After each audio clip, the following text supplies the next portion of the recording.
Inside a museum in Lohr am Main sits a mirror, an 18th century artifact from the household of Maria Sophia von Erthal, who may have been killed by her own stepmother. Snow White wasn't a fairy tale that borrowed from history, it was a death someone turned into one. And when the Brothers Grimm first published it in 1812, they didn't call the villain the stepmother, they called her the mother. A mirror nearly 5 feet tall stands behind glass in the Spessart Museum, its frame painted in blood red and silver leaf, its surface still flawless after centuries. Above the glass, an inscription in French reads, "Amour propre," which means self-love. This mirror did not belong to a nameless fairy tale. It was crafted for the household of Philipp Christoph von Erthal, the magistrate who ruled Lohr am Main from 1719 to 1748. His daughter, Maria Sophia Margaret Katharina, entered the world on June 15, 1729.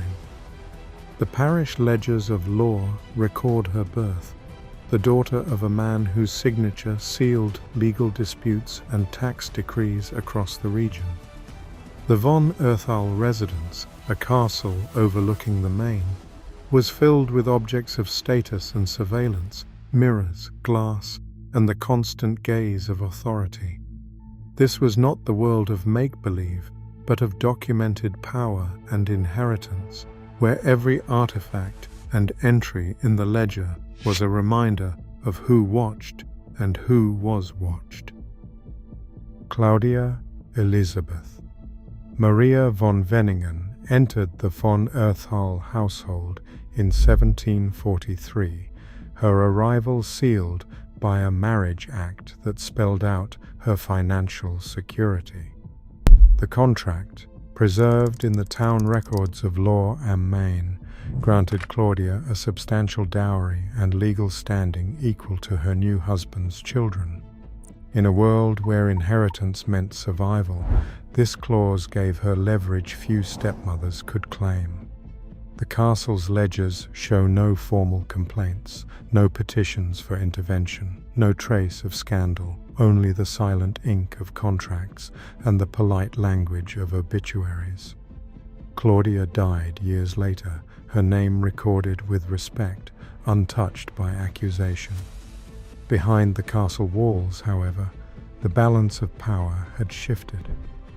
Claudia's position was protected by law, her authority recognized by every servant and official who entered the estate. No record survives of Maria Sophia's voice in these proceedings. The story that would one day become a fairy tale began here, not with magic, but with legal privilege and the kind of impunity that leaves no fingerprints. On the printed page of the Grimm's 1812 manuscript, the villain is not a stepmother. She is the mother, Die Mutter, who orders her daughter's death without hesitation. The words are plain, unflinching, and preserved in the shelf-marked archives of Kassel. In this earliest form, the story's cruelty is not deflected onto a stranger, but rooted within the family itself. Yet by 1819, the published tale has been altered. The mother becomes a stepmother, stiefmutter, and the horror is shifted, made more palatable for a reading public uneasy with the idea of a mother's violence. The change is not a minor edit. It is a deliberate act of erasure, one that distances the audience from the possibility of real domestic betrayal. The Brothers Grimm, acting as both collectors and censors, chose to soften the truth for their era, transferring blame onto a figure already maligned by tradition. In doing so, they transformed a raw account of household suspicion into a legend that could be safely told to children and safely forgotten by adults. In the shadow of Lohr's forests, children descended each morning into tunnels carved beneath the hills. Their names do not survive in ledgers, but their bodies were shaped by the mines, spines curved, faces pale, lungs scarred before adolescence. Mining records from the Spessart region note an average stature under 120 centimeters for the youngest workers, a measurement not of birthright, but of deprivation. Malnutrition and the poison of heavy metals stunted growth and twisted limbs, turning children into living caricatures of adulthood. Respiratory illness was common, with deaths from suffocation or slow collapse marked only by a line in a parish register. The mines demanded small bodies for narrow shafts, and the owners supplied them, pulling boys and girls from peasant homes at the age of 7 or 8. In this world, the image of 7 small figures toiling underground was no fantasy. It was a daily fact, as real as the cough echoing through the tunnels and the paymaster's tally at week's end. The fairy tale's dwarfs, cheerful and industrious, are a mask for this exploitation, a story told to forget the cost. Belladonna, known in apothecary ledgers as Atropa belladonna, was not a mythic poison, but a tool within reach of the privileged. In 18th century Bavaria, records from urban dispensaries show belladonna extract sold in measured doses, its effects well understood by those who trafficked in both medicine and malice.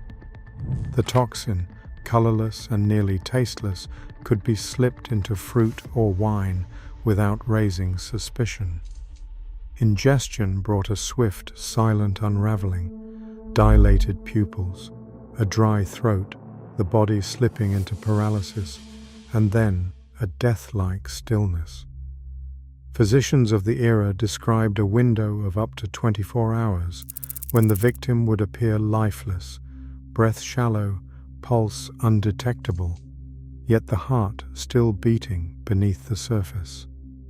For those versed in pharmacology, this was a means to erase a rival or an inconvenient heir without the violence of a blade or the spectacle of public accusation.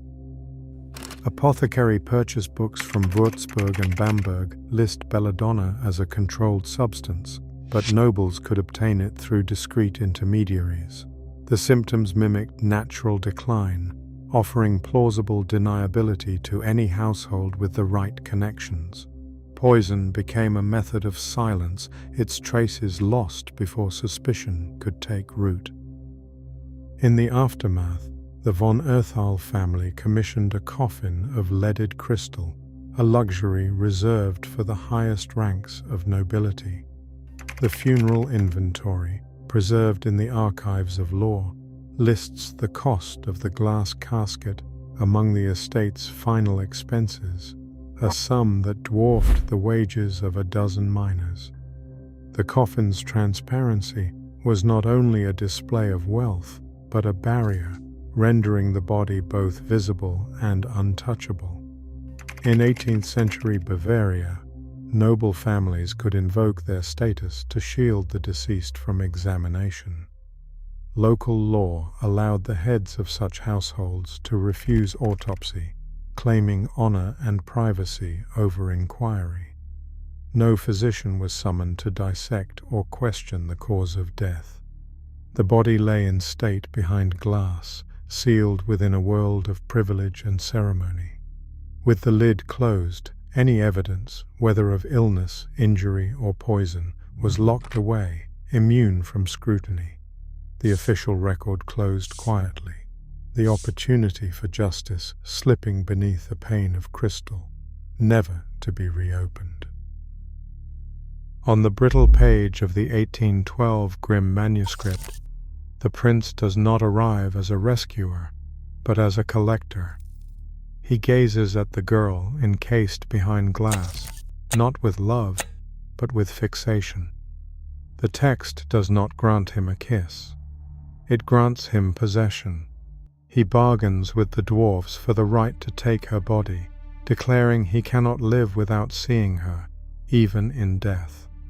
The corpse is carried through the forest, day after day, until a servant, tired of the macabre procession, stumbles and jolts the coffin.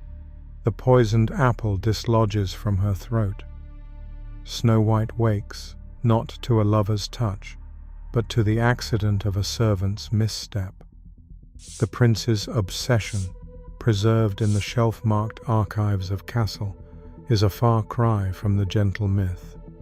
No act of romance, only the unsettling persistence of desire that refuses to let the dead rest.